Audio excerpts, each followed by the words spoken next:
Now let's catch a ride on some planes, trains, and automobiles and utilize what we know with area of the plane regions.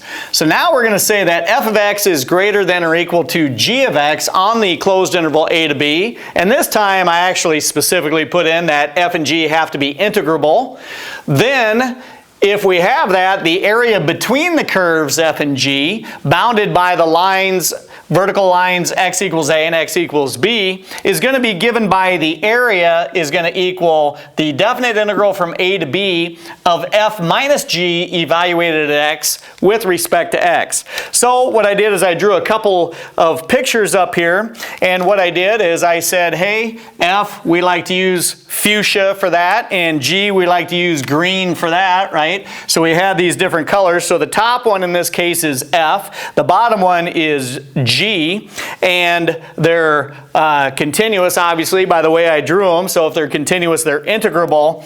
And if I want the area in between these functions, basically all I have to do is take the antiderivative of f of x minus g of x evaluated at x, or with respect to x, sorry. So anyway, but I've got the way I can rewrite this. Remember, f minus g evaluated at x is f of x minus g of x, so I could simply write that as the integral from a to b of f of x with respect to x minus the definite integral from a to b of g of x with respect to x.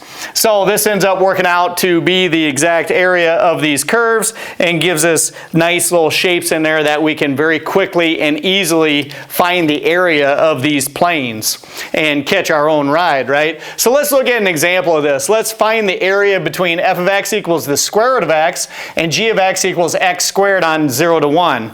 Now you got to be a little bit careful. Just because I called that f doesn't mean it's always on top, and just because I called that g, you have to figure out which one's on top, etc. But what we do know is that x squared is actually less than the square root of x. So the square root of x is greater than or equal to x squared on the closed interval 0 to 1. So if you were going to graph these things, they would look like this. So if I graph from here's square root of x, it goes like that, and here's, no, that was x squared. This was x squared. This one's the square root of x. And what we do know is they intersect at 1, because if you have 1 squared, you get 1. If you take the square root of 1, principal or positive square root of 1, you get 1 as well.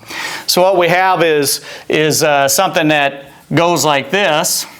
And what I know then, since the square root of x is bigger, I'm going to let that one be the red one right here. And then I'm going to let x squared be the green one right there. And then what I'm looking for here is this area in between. It's kind of a football shape, so this is getting me pretty excited for the gridiron out there and watching or playing some football.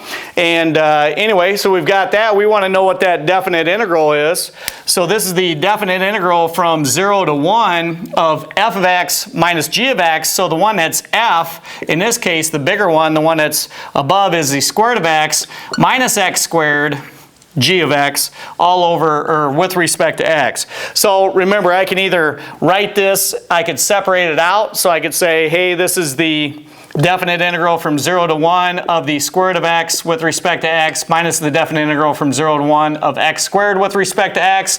Or we could do it all at once, because I could rewrite this as the definite integral from a to b of f of x minus g of x with respect to x as well. So I can do it that way. So I don't really care how you do it, but we're all catching a ride on the same plane region and should end up with the right answer at the end when we're all done.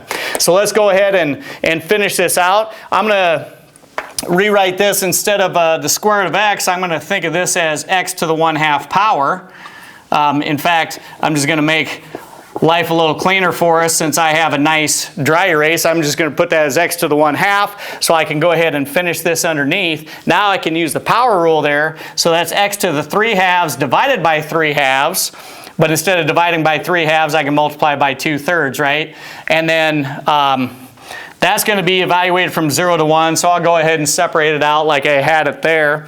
And then minus x squared antiderivative is x cubed over 3, and I'm going to evaluate that from 0 to 1. So we just have to do this correctly here.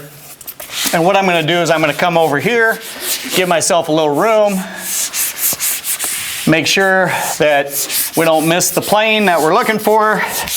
Get your ID ready, get your ticket ready, because we're going on a ride. So anyway, if I have the first one, I plug in 1, so it's going to be 2/3. I'm going to leave that in front, and then I'm just going to take x to the 3/2 power. When you plug in 1, 1 cubed is 1, and then the square root of 1 is 1, right? So that's going to be 1 minus, and when I plug in 0, square root of 0 is 0, 0 cubed is 0.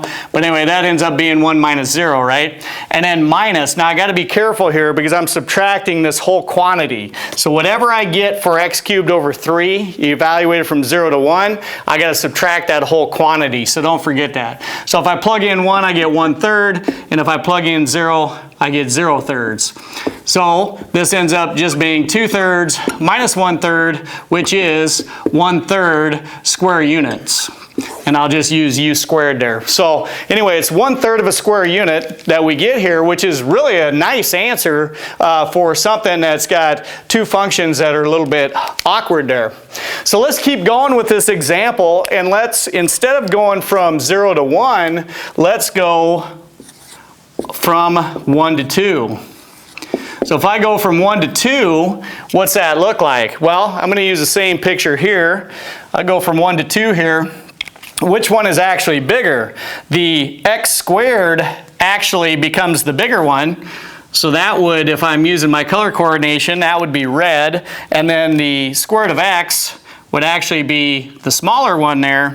And going over to 2, this isn't a very good picture here, but basically, if I explode upward, we could find out where that is exactly, but x squared, if I plug in 2, I guess that's up 4, right? So we know how far up it goes. But anyway, here's the area between the square root of x and x squared over there. But what we need to this, in this case, is the definite integral from, instead of 0 to 1, it's 1 to 2, right?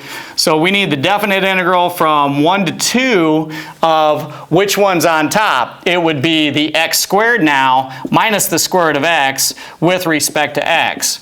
So if you notice, what did we have before? We had the square root of x minus x squared. Now we have to have x squared minus the square root of x, because x squared is greater than or equal to the square root of x on including 1 to including 2. So gonna go ahead and do this. Let's take that antiderivative. So this is x cubed over 3, evaluated from 0 to 1, minus, and then x to the 1/2 power, the antiderivative of that, same as before. X to the 3/2 divided by 3/2 is times 2/3, but I'm going to take that evaluated from 0 to 1.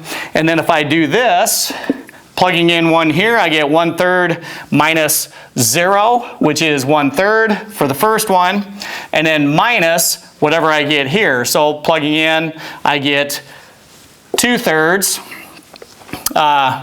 plugging in here, so right in there we get negative 2/3. Let's see, I'm subtracting 2/3 and then minus 0. So 1/3 minus 2/3 is negative 1/3. Oh, I did 0 to 1, didn't I? You gotta talk louder. It can't be the same area. It doesn't even look the same, does it?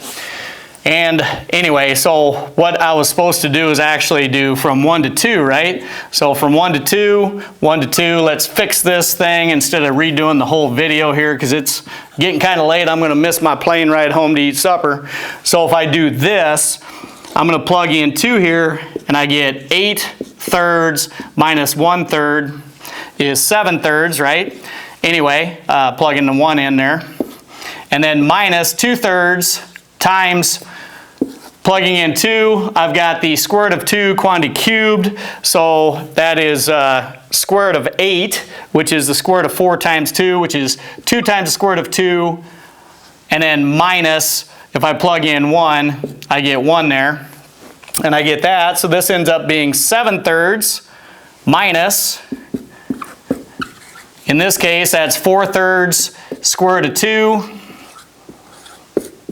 and then plus 2/3, right? So if I do that, I'm going to get 9/3, which is 3, right?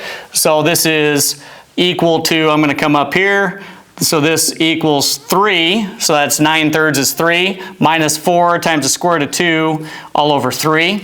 And if you would rather get a common denominator, we could also write that as 9 minus 4 times the square root of 2 all over 3.